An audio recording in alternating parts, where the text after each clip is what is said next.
Welcome back.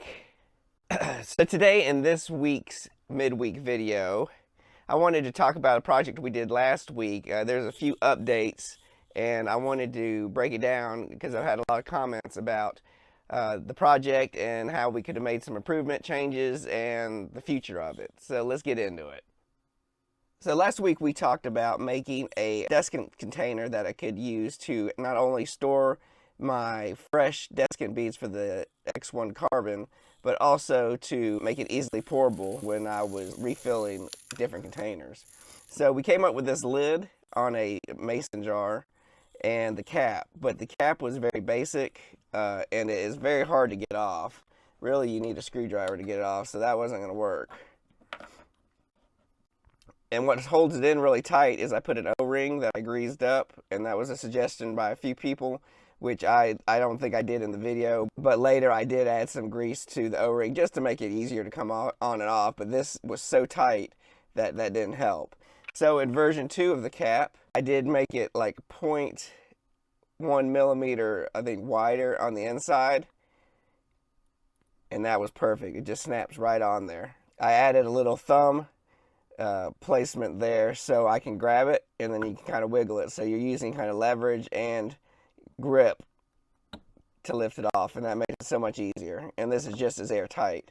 So we got that problem fixed. So now the next thing I wanted to discuss too is, if you saw my little Easter egg, I knew I was doing it wrong. I was just seeing how many people would catch it, but I did talk about the gasket I made for the inside of it. But if you saw in the video, the gasket was on top of here, and that really wasn't doing much because you need it in between the surfaces that you're trying to keep the air coming out. Really, the gasket needs to be on the bottom, but I've come to find out it's very airtight using the gasket and the O-ring, so definitely keeping the air out, which I'm very happy with. And the other thing was, why didn't I use a bigger container?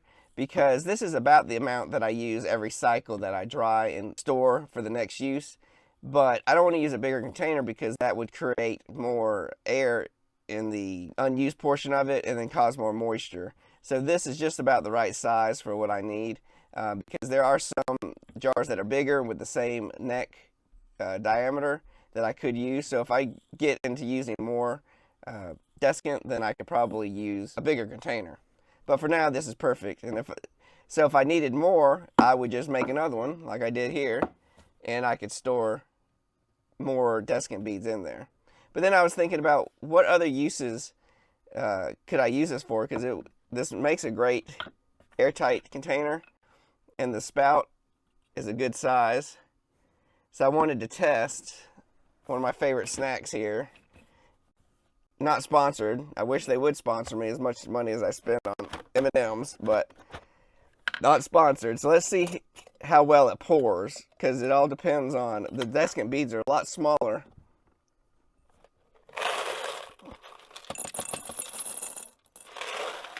than M&M candies. So let's see here. I'll give that. So one thing keeps it airtight, that allows the freshness of the taste in there. So let's take it off here. All right, let's see how well. So oh wow, that does come out pretty good. So the size of the M&M is about 2 times, maybe 1.5 times the size of the opening. So that really makes a big difference. Well, let's say 1.5 times. And that makes a big difference on how well things pour out and how much they get jammed up. But I wonder if the shape of it, of the M&Ms, also plays a factor of how they don't bunch up and get caught together. But that's coming out really nice. I like that. So maybe we found other uses, and that's the right size of this lid. So I don't know, what do you think? Is this a viable product? Is this something I should put on the website? Well, there you have it. We solved the problem that we needed by using 3D printing and a little design, which I really enjoy. And also, thinking about it, we found another use for it, which I always think is kind of neat, that you can use a product for other type of industries. So give me your opinion on what you think about this. Is it a viable product, or is it just a neat little gadget? I'd love to hear that in the comments below. So thanks for joining us, and we'll see you next time. And if you'd like to see more videos like the one that you just saw, you can check here and here. And remember the ABCs of making. Always be creating. Till next time. Hey!